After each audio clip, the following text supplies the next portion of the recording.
This video is sponsored by Dubby Jitterless Energy Blend and by Reaper Apparel Company. Stay tuned till after the video to learn how you can save 10% off of your order. The day is May the 25th, 1955. The day that the Great Plains tornado outbreak occurred in Oklahoma and Kansas. And the day that saw not one but two F5 tornadoes hit. The first of those was the most unusual, and it's the one that we're going to be covering today. The 1955 Blackwell, Oklahoma F5 tornado, here on Tornado Tales. Oh, that is scary. The truck is, oh my gosh. Holy smokes.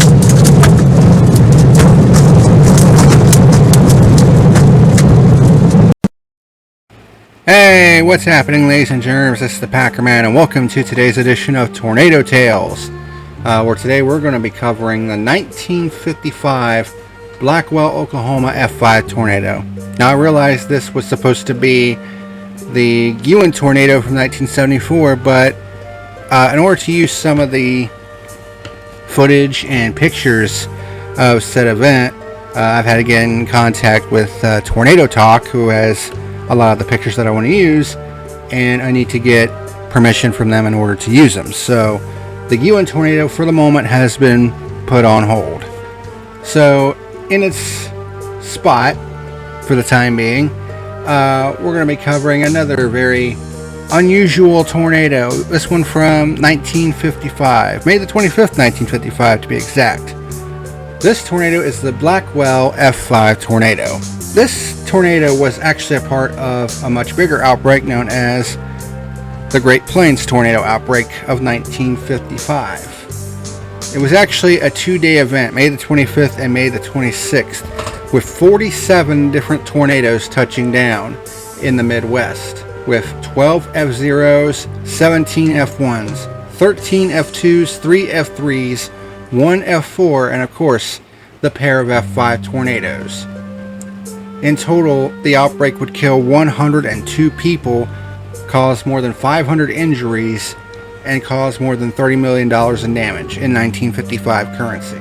But as is usually the case with tornado outbreaks like this, there's always that one or two that stand out above the rest. How many times have I said that on this show? But it bears repeating once again.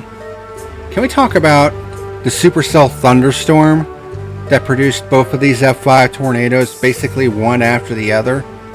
Like, can you imagine how much power this particular supercell had to have to produce not one, but two all-powerful F5 tornadoes? It's uncanny. And I can't even imagine having to live through something like that, especially in an era that doesn't have even severe thunderstorm warnings yet, that doesn't have tornado warnings or advanced Doppler radar. I mean, can you imagine going through something like that without having so much as a warning to let you know otherwise? It's a pretty scary thought, especially when both of these tornadoes happen literally minutes apart from each other, from the same supercell thunderstorm. It's absolute insanity. Now, obviously, the more powerful of these was the one that went through Udall, Kansas. Well, it's most known for going through Udall, Kansas, although it went through several other towns as well, and was the deadliest tornado of this outbreak, killing 80 people. And that is one tornado that we will be covering on this show in the near future.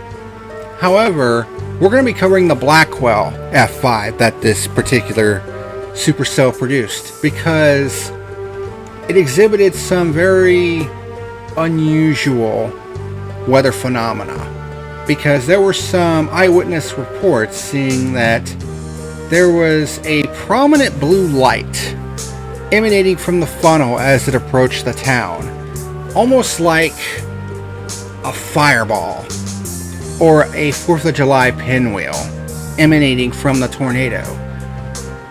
Now, what could this have been? Well, it seemed like there were electrical sparks coming from this tornado emanating from that fireball from the top of the funnel.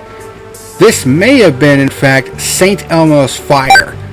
Now, what the heck is St. Elmo's fire? Well, it's a weather phenomena in which luminous plasma is created by a corona discharge from a rod-like object such as a mast, a spire, a chimney, or an animal horn in an atmospheric electric field. It has been observed on the leading edges of airplanes, such as in the case of British Airways Flight 009, and by U.S. Air Force pilots. And apparently this has been observed on several different occasions. And it was also observed during the 1955 Great Plains tornado outbreak. Evidently, this was the only time this has ever been observed in a tornado, especially one of this magnitude, which makes this Blackwell tornado all the more unusual in meteorology and tornado history. The tornado itself formed in Noble County around 9 p.m. Central Time before crossing through eastern portions of Kay County in what was basically a northerly track. It was straight north, which is a little bit unusual, as typically you see tornadoes typically travel east, southeast. But in this case, this powerful supercell thunderstorm was traveling directly north. And the path of this tornado took it right through the eastern side of Blackwell, Oklahoma. Thankfully, the central part of town was spared most of the damage from this all-powerful tornado. Unfortunately, the eastern side of town was heavily affected. It was about 400 yards wide and blew through the eastern side of town, demolishing the town's main employers of the Acme Foundry and the Hazel Atlas Glass plant. Eventually, it would continue to track north, and then, as it went past the town of Brahman, it suddenly began to curve to the left, towards the northwest, as it began to weaken and eventually rope out, and would eventually finally dissipate right before it would enter South Haven. The tornado struck Blackwell at 9:27 p.m. Central and destroyed the east side of town. Approximately 80 blocks in town were damaged or destroyed. The Blackwell Journal-Tribune newspaper conducted a building-by-building survey across the east side of town, listing approximately 85 homes and buildings as damaged but unoccupied, about 70 homes and buildings as having extensive damage but repaired, and about 190 homes and buildings as completely destroyed. The width of complete destruction was likely much more extensive at the southern limits of the city, as there would be little to block the force of the wind. Almost everything between D Street and F Street was completely destroyed, and over half the fatalities in the city of Blackwell were within a block of E Street. The Riverside Osteopathic Hospital on East College Street suffered extensive damage, and doctors there labored for hours under candlelight and flashlight and didn't quit until they were certain that all patients were in position to be moved to another hospital, and this according to the Blackwell Journal-Tribune.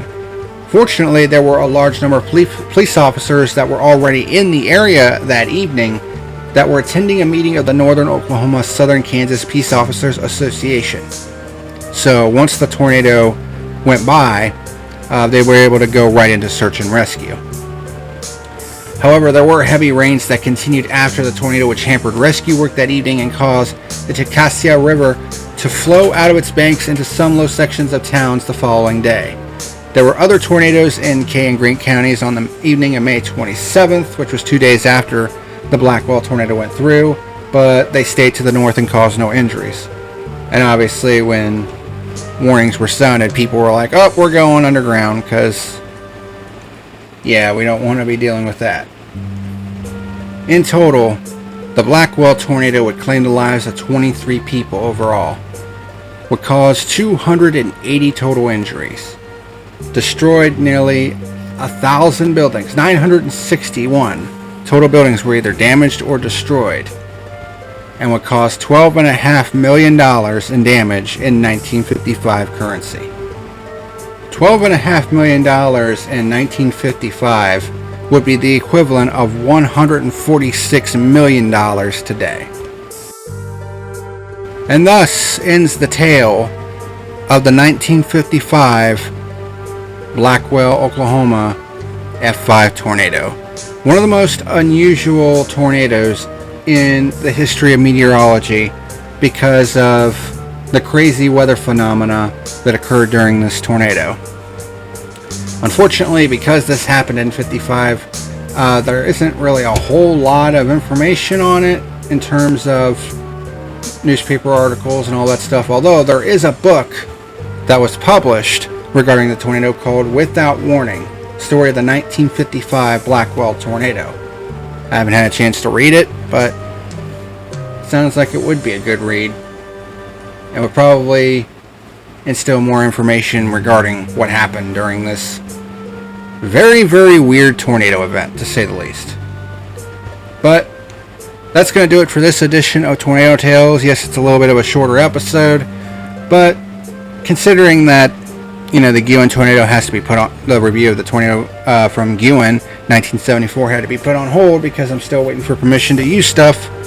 That one will be coming soon, just not right now. So I needed something to kind of fill the void, and I said, you know what, let's go with a weird tornado, and the Blackwell F5 certainly fit that bill. So that's going to do it for this edition of Tornado Tales. Thank you very much for watching, and until next time, this is the PackerMan signing out. See you later. Hey, what's happening, ladies and germs? This is the PackerMan letting you know that tonight's video was sponsored by Dubby Jitterless Energy Blend and Reaper Apparel Company. Special shout out to both of them for sponsoring my YouTube channel.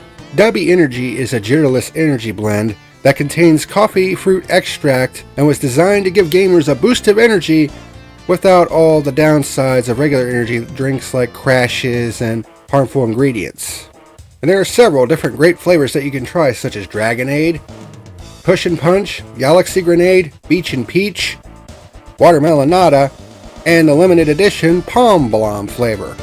And don't forget to get you a plastic shaker while you're at it. If you're interested in giving Dubby Energy a shot, there's an affiliate link down in the description box below.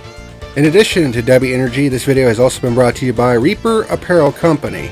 By clicking on the affiliate link down below in the description box, you'll be able to browse through many of their different wares, such as hats, t-shirts, hoodies, and other cool items.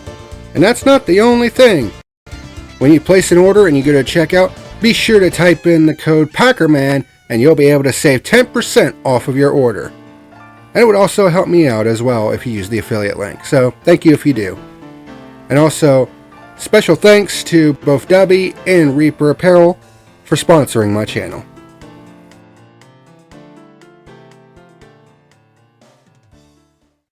Hey, what's happening, ladies and germs, and thank you for watching tonight's video.